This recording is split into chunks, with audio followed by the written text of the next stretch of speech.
Hey everybody, I'm back again. I'm gonna treat this like a real vlog. But hey y'all, it's Sharice. Welcome back to my vlog. But this video will be about the genogram and family of origin reflection video. So after completing the genogram and after kind of reflecting over the paper, there was a lot of good questions in regards to like questions that were asked for the paper. I think that in general, my makeup is very kind of cookie cutter as I described. So I have I have a mom and a dad and a brother, and it's me. So it's four of us. My mom has no siblings. She's the only child. My dad has one brother, and they have the same mom, but they have a different dad, but they were adopted into the same adopted family. My dad never met his biological mom or dad. My mom has never met her biological mom, only knows her dad, and which died when she was 13. And then for me and my brother, we're each other's only siblings, and we just have the one uncle, David, that we know of. Now being married, I have obviously a husband, and he has a mom and a dad and an aunt, and a whole different type of family dynamic. And I think that as I was writing the paper and the questions were asked, like, for example, are there any special occasions that you I guess, kind of passed down? Is there any reflection of like lifestyle, attitudes, and habits, rituals, and rules? That whole family piece, I think, really was big for my husband and I, Billy, because I think we realized that we definitely took a lot of things on how we were growing up. For example, we put God in the center of our relationship. We were celibate prior to getting married. We put the values of like integrity, honesty, cleanliness. This is Prince. This is one of our little sons that his mom watches. And then you probably hear the other one in the background. He's eating. And then we have one more, right? And he's at the vet. But anywho, we seen how the dynamics of rules and values, rituals and celebrations, like we celebrate birthdays in my family. That was big, and his is what it wasn't, but we kept it big, and now we do a trip every year for our birthdays. Holidays are super big. Every other Christmas we spend in Florida, and every other Christmas my parents come to Houston, and we have this big thing where his family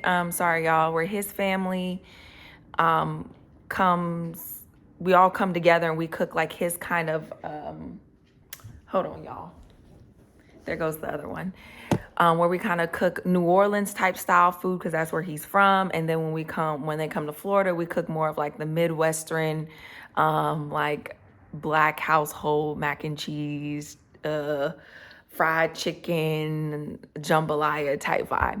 So it's like two different African American cultures coming together, and it's always a fun time. It's always a lit time. So those are fun for celebrations. In regards to relationship dynamics, health, and significant dates, we don't really have any kind of like historical dates within my family, and Billy and I haven't created any. And in relationships and dynamic patterns, one thing that we notice is that my family is very open, honest, and transparent. Like they're blunt, and that's something that is different, opposite of my husband Billy. They didn't do a lot of talking.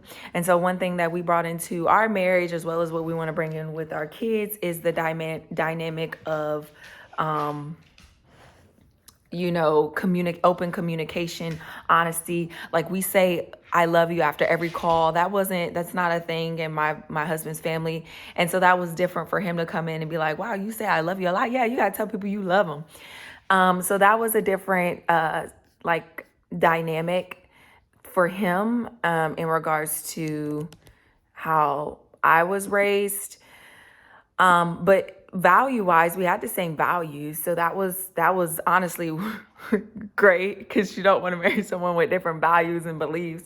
Mentally, I struggle with mental health. Anyone in my family, my dad struggled with some drug abuse when he was in his 20s, and he found God and hasn't picked up a drug since.